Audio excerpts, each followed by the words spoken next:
दोस्तों, बड़ी खबर निकलकर सामने आ रही है। ईरान के हमले का सता रहा डर। अमेरिका ने इस मुस्लिम देश में तैनात किए घातक फाइटर जेट और किलर ड्रोन। यूएई ने अमेरिका को दिया झटका, अपने एयरपोर्ट इस्तेमाल करने पर लगाई पाबंदी। साथ में आपको बताएंगे तेल के खेल में हाथ आजमा रहा तालिबान, दो मुस्लिम देशों के साथ मिलकर बनाया ये प्लान। अफगानिस्तान तरक्की की राह पर।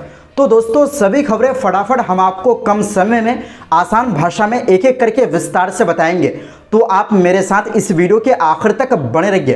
तो बिना टाइम लेते हुए बात करते हैं खबरों की। जी हां दोस्तों, गाजा में चल रही लड़ाई और ईरान इजरायल के बीच हालिया दिनों में हुई तनातनी के बाद अमेरिका भी इस इलाके में चिंतित दिख रहा है।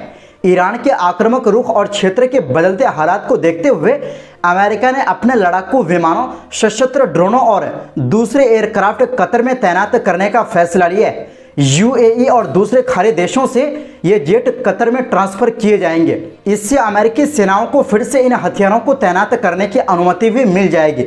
संयुक्त अरब अमीरात ने अमेरिका द्वारा लंबे समय से इस्तेमाल किए जा रहे एयरपोर्ट का इस्तेमाल हमलों के लिए करने पर रोक लगा दी है। ऐसे में वो अपने जेट, हथियार और सेना को कतर में ट्रांसफर कर रहा है। वॉल स्ट्रीट जर्नल WSJ की रिपोर्ट के मुताबिक कतर में जेट की तैनाती के बाद अमेरिका के लिए इनका इस्तेमाल आसान होगा। यूएई ने इस साल फरवरी में अमेरिका को बता दिया था कि वो अबू धाबी के अल धफरा हवाई अड्डे से अमेरिकी युद्धक विमानों को यमन और इराक में हमले की इजाजत नहीं देगा। अमेरिकी अधिकारियों ने कहा कि यूएई के प्रतिबंध ने अमेरिकी कमांडरों को कतर में अल उदैद हवाई अड्डे पर विमान भेजने के लिए प्रेरित किया है, यानी एक तरह से मजबूर कर दिया है। वैसे अब तक कतर ने अमेरिका पर विमानों के इस्तेमाल को लेकर इस तरह के प्रतिबंध नहीं लगाए हैं। WSJ की रिपोर्ट में कहा गया है कि इस तरह का निर्णय अमेरिका और फारस की खाड़ी के देशों के बीच मौजूदा तनाव को उजागर करता है। ईरान काफी समय से इजरायल और अमेरिका पर हमलावर है। अधिकारियों ने कहा कि यूएई को यह डर है कि क्षेत्र में तनाव बढ़ने की स्थिति में अगर उसने अमेरिकी सैन्य अभियानों को सार्वजनिक रूप से सहायता दी तो ईरान इसके लिए उसे निशाना बना सकता है। यूएई के एक अधिकारी ने WSJ को बताया कि इराक और यमन में हमले के लिए एयरपोर्ट पर बैन के पीछे की वजह आत्मसुरक्षा यानी अपनी हिफाजत करना है। दरअसल बीते महीने इजरायल और ईरान ने एक दूसरे की जमीन पर हमला किया था। ईरान ने इजरायल पर 120 से अधिक बैलिस्टिक मिसाइलें, 30 क्रूज मिसाइलें और 170 ड्रोन लॉन्च किए थे। दावा है कि इस हमले को विफल करने में इजरायल सफल रहा था। दावा किया गया था कि सऊदी अरब और यूएई से मिली खुफिया जानकारी की वजह से इजरायल को हमले को नाकाम करने में बड़ी मदद मिली थी, लेकिन दोनों ने ईरान की सीधी दुश्मनी से बचने के लिए सार्वजनिक रूप से अपनी भूमिका पर बात करने से इनकार कर दिया। इसी के साथ आपको बता दें कि जी हां दोस्तों, जंग और बुरे आर्थिक हालातों से उभरने की कोशिश कर रहे अफगानिस्तान में तालिबान कई कदम उठा रहा है। तालिबान प्रशासन अफगानिस्तान में टूरिज्म बढ़ाने, शांति लाने और देश को उत्तर एशिया से दक्षिण एशिया से जोड़ने वाले बिजनेस रूट के तौर पर तैयार करने की कोशिश कर रहा है। उत्तर एशिया को दक्षिण एशिया से जोड़ने वाला रूट तैयार करने के लिए तालिबान अधिकारियों ने कजाकिस्तान और तुर्कमेनिस्तान के साथ समझौता किया है। बता दें कि इस देश में दशकों से पश्चिम समर्थक सरकार रहा, लेकिन इस देश के लोग कभी भी सुकून से जी नहीं पाए।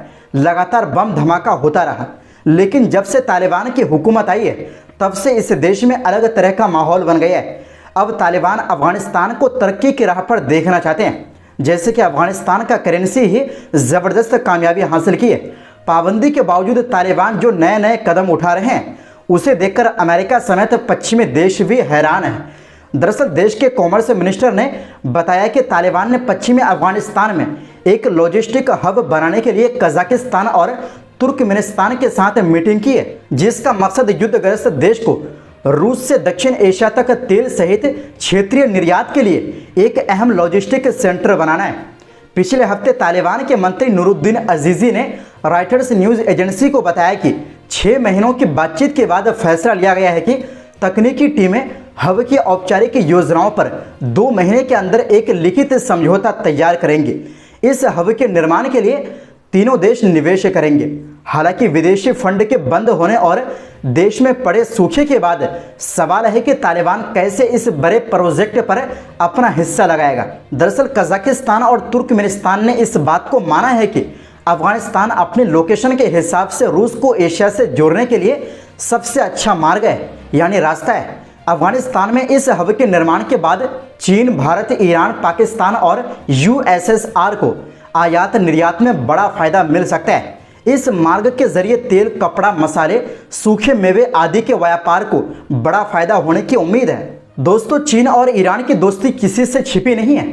मंत्री नूरुद्दीन अजीजी ने बताया कि तालिबान के अधिकारियों ने चीन को ईरान से जोड़ने के लिए एक मार्ग बनाने के लिए चीन के अधिकारियों से बात की है। ये सड़क चीन और ईरान के बीच व्यापार के लिए रास्ता और फायदेमंद विकल्प के रूप में होगा। इस हब के तैयार होने के बाद अफगानिस्तान में विदेशी चहल पहल बढ़ जाएगी, जिससे अफगान के कई व्यापारों को फायदा पहुंचेगा। रूट के तैयार होने के बाद अफगानिस्तान रूट से गुजरने वाले सामान पर टैक्स लेकर अच्छी कमाई कर सकता है। यानी तालिबान हर तरह से अपने देश को मजबूत बनाने की कोशिश कर रहा है। तो दोस्तों, इस पूरी रिपोर्ट के बारे में आपकी क्या राय है? अपनी राय कमेंट बॉक्स में ज़रूर दें। इस वीडियो में बस इतना ही।